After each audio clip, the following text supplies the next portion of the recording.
Well, you all asked for it, and I decided to put myself through the torture and watch Vertical Limit. I do think this movie is amazing to watch, but I don't think that's because it's a very good movie. I mean, come on, the most realistic part of this entire thing is this bird right here, and this bird looks terrible.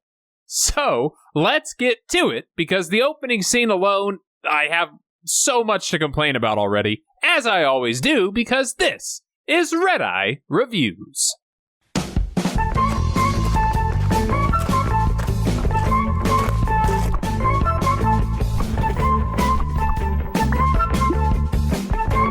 Okay, deep breath, and here we go. We start with Peter, Annie, and their dad climbing in Utah.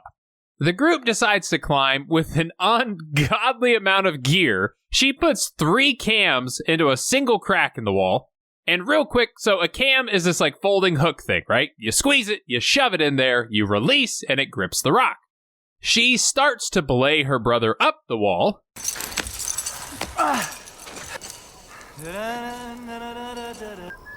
Belay. Nope. No, it's too late to tell him this. He's already on belay, I would hope, because he started climbing. Peter, check your sister's belay. I want to tell him we're not 15 anymore. Well, Dad, maybe he could, if he was with her anymore, but it's a little late now. Also, the dad is apparently putting the rope into his belay device as well, so I guess he's going to start playing tug-of-war with, like, the brother in the middle. I'm not quite sure what his intention is here. 2 cams are safe, 3's even better. Dad. Not kidding, Annie. No, literally nobody says that. It's just you, Dad. But like 50 feet above them, there's people they don't know climbing, and those people manage to drop an entire freaking backpack somehow, which almost destroys our group. I know this is a small detail, but this is not a thing. I have climbed a lot with many different people. Whistles are not generally on the checklist of items you bring. We are not at a pool. You are not a lifeguard. That is not a thing.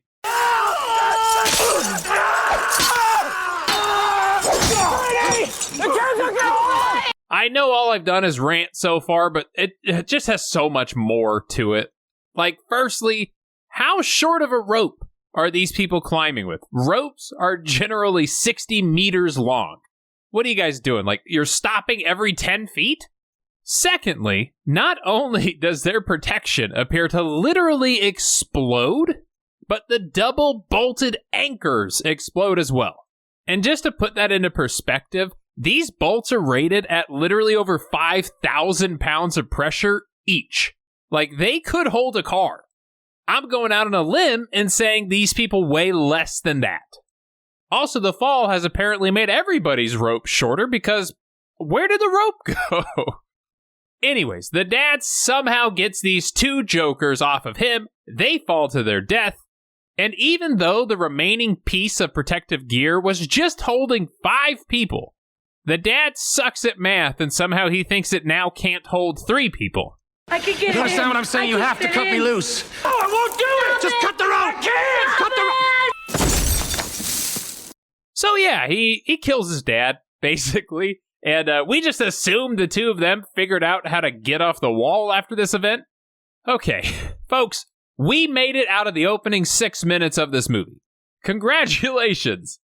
Cut to a few years later. The son is now a photographer, he's with his friend, and while walking back, his friend breaks the ever-loving shit out of his leg.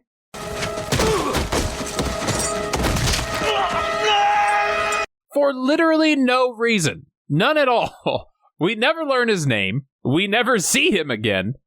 And it provided 0 things to the story. It's just a thing that happened. We're moving on. They go to this Pakistani military camp. Just so we know it exists.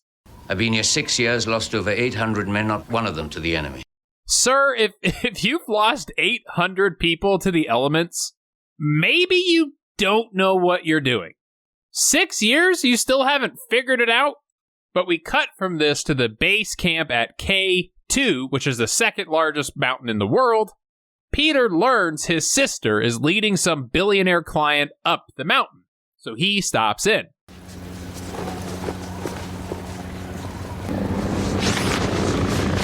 So firstly, buddy, we can totally see you just curled your toes up in the second shot. So maybe take 2? I don't know. Secondly, this is a real foot. This foot belongs to a guy named Mark Wetu, who is a real guy, and he lost his toes while climbing Everest back in the 90s. That's a super sad story. I don't want to get into it, so we're going to cut away. Our billionaire shows up. It's Bill Paxton, which we all love Bill Paxton. We also love how good he is at playing an unlikable person. Ed Viesters, it's an honor to meet you. Another legend of high-altitude climbing is this guy right here, Ed Viesters. He's climbed Everest, I think, 7 times in total. He was also the first American to climb all 14 mountains in the world that are over 8,000 meters tall. He's insane. He's a legit legend. But before they ascend K2, they throw a party.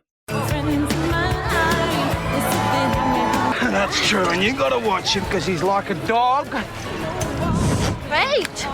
Oh yeah, you guys haven't been to a party until you go to the legendary K2 base camp party. You know, the party where people cook like whole chickens somehow and they smoke cigarettes. Some guy spent the energy to haul a shit ton of glassware up here just so we can make that fun clinking sound when we toast. And of course we're protected from the sub-zero temperatures. Just look at all the small wood-burning fires we have all over the place. Who makes decisions on the mountain that mean other people live or die? There can only be one leader. And then despite some warnings from our local old man curmudgeon, the group does set off. Ah, yes, the joys of filming a movie with sunglasses. That's a nice giant white panel you're holding up there, sir. So they start the climb. Immediately, we see the weather is going to go bad. They try to figure out what to do. Annie walks up and realizes that she isn't breathing nearly as hard as everybody else is in the scene and decides to join in. Computer model shows us. Acting. Great work. So the experts want to turn back. Paxton wants to keep going. He tries to intimidate him, show him how crazy he is. He starts eating a protein bar, wrapper and all. Got a little bit in your mouth there, pal. And even though the weather has gotten terrible, despite, it being sunny as hell out, they don't cover their faces at all because, how else are we to know who they are? And while moving, Annie falls into a hidden crevasse. The rope breaks just because, it had enough of life and it gave up. Oh yeah, and an avalanche appears too. Because the director saw a mountain once and he went, mountains, snow, avalanche. But while down there, the radios, they don't work, but they have magically turned into Morse code machines. It's Morse code. My dad taught us when we were kids. And so they type out a whole giant message to base camp about what has happened. And now it's a race against the clock because... At 26,000 without it, their lungs filled with fluid. That's pulmonary edema. We don't even know their exact location. I figure they had 1 fuel can each. That means they can melt ice, rehydrate with water for a day. Okay, so high altitude pulmonary edema, or HAPE, HAP, does not work like that. It's basically just bad altitude sickness, and drinking water would have zero effect on whether or not it gets worse or not. It's not dehydration. But more importantly, it did look like they were climbing with oxygen, at least this guy was. And oxygen is a great way to prevent the old HAP. And they also have medication that is used to treat HAPE. I figure they had 1 fuel can each. That means they can melt ice, rehydrate with water for a day. And I'm not even going to begin to entertain how they could use an entire canister of fuel in 1 day. But sure, so now we all know HAPE is worse than the plague, and it'll kill you within hours of not drinking magic water. So to save the gang, they want to blow a hole above the crevasse. How do we do that? Well, we head back to the Pakistanis to get some nitroglycerin. You know, the most obvious tool for said job. We learned these people keep this stuff in containers that are designed to leak. I don't know why, but they leak the entire movie. But our group has determined they don't have enough time to make it before the evil edema kills the group. So we need to go find that old man Sage who discovered the shortcut on Rainbow Road and Mario Kart. Now I just climb for myself. My father was a climber. Climbed Everest Give with a you. damn. Vaughn's people are offering $500,000 to anyone that goes. Bro, do you know how many headbands and hippie shit you could buy with $500,000? So he agrees. They take a helicopter to what appears to be just like a random spot on the side of the mountain.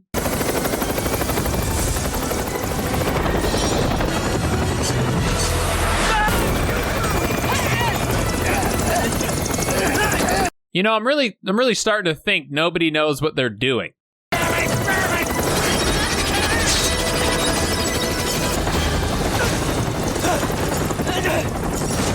However, they head out. The most experienced guy decides to do this. We'll take the West Ridge, Cyril up through the Mushroom, Malcolm Hockey Stick Gully. Yeah, splitting up is the best way to get there. Maybe we can race or, sneak past those pesky avalanches that seem to be such a problem. We cut back to the cave, and despite it being less than a day down there, Bill Paxton is already thinking about killing the injured guy. Why should 3 people die if 2 can live?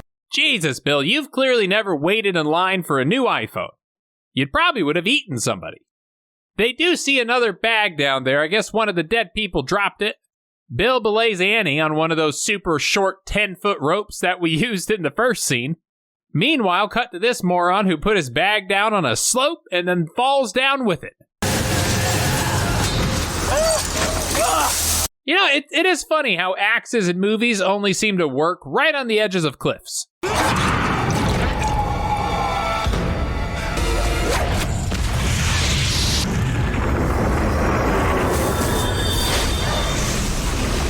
Okay, that is just a ludicrous explosion. That is one canister of this stuff. I don't buy it, but somehow the explosion teleports him up top. He acts all sassy only to turn his back on the predator that is nature.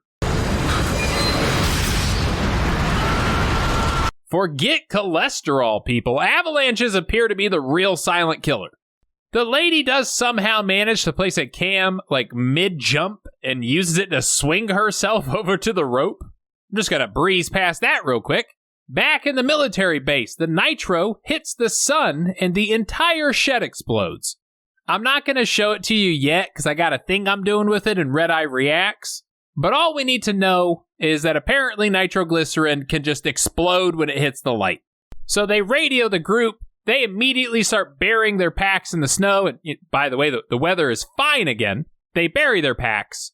But because they store the stuff in things that leak worse than a dollar store water bottle, these two explode.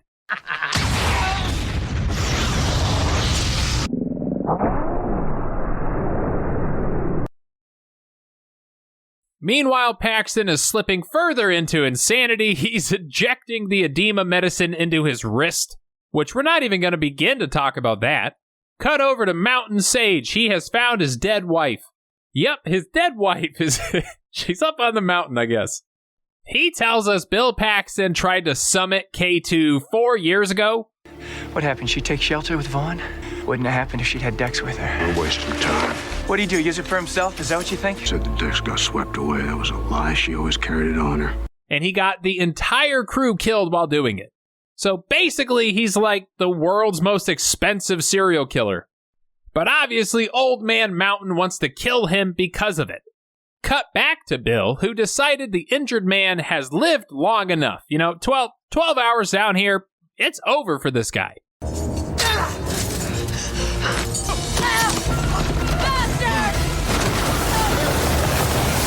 Somehow this fight loosens the snow all the way up there and it creates a hole.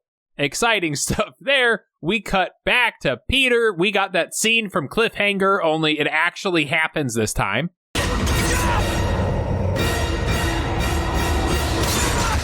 And you just dislocated both of your arms. Also, let's say you missed, theoretically. What would the rope have done exactly? But yeah, back in the cave, they drain some blood from the dead guy, put it in a bag, they use a flare, they create this ungodly image that I'll never not see again. They apparently took all of his blood. Damn, that is a lot of blood. These two show up, they see the blood. Old Man Winter, he dipped out for some reason, like we just left him with his dead wife.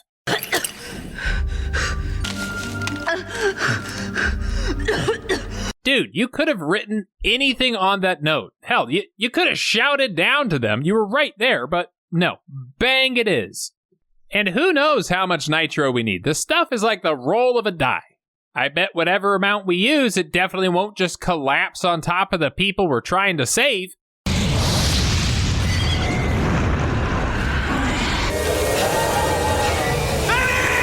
And of course, it works perfectly.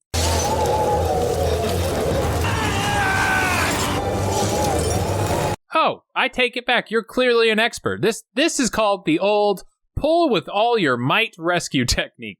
We don't need any pulleys or any sort of gear. Nope, just one ice axe, a handle down in the snow, that's it.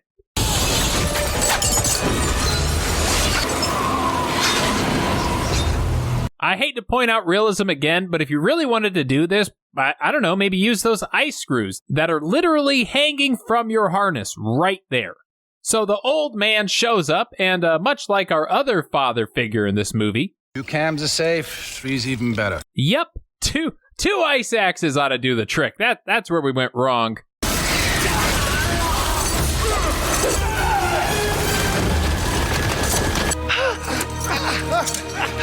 No! Just imagine that the bottom of this crevasse is just like 10 feet lower and they just never went down there.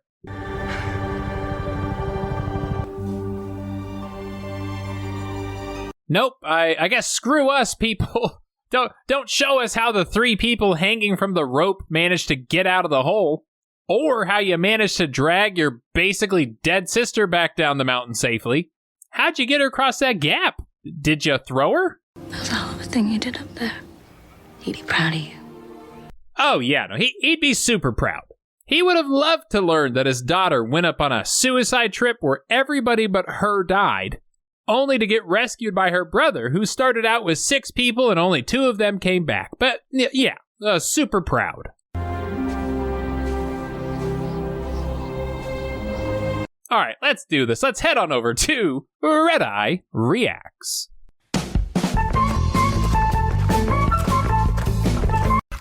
Don't mind her. She's French-Canadian. Some days she's Canadian, today she's obviously French.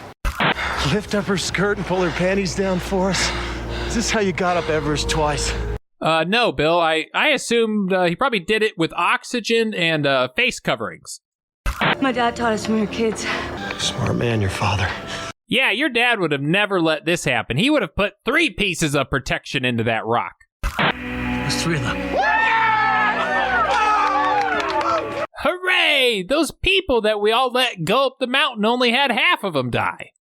100,000 sperm, and you were the fastest. Oh, I bet you were popular in middle school. Now the reason I didn't show you those explosions, so we can play a little game. Which one of these things makes the biggest boom? Is it A, a shoe, B, a single canister exploding, C, an entire shed full of nitro, or D, 3 liters of nitro tested by Mythbusters?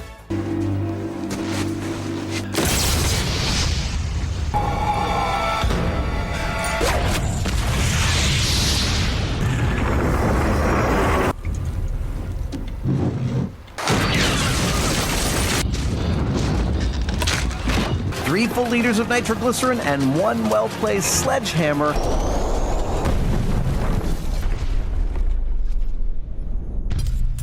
If you guessed B, you are correct, and crazy that you would pick that.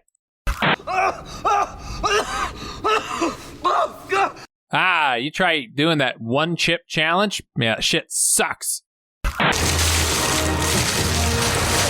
Did you take all of his blood? This is so much. Most of this came from one man? Did we take too much? I didn't think that we took too much. No. Based off of how much blood is in this bucket, your friend is in desperate need of blood.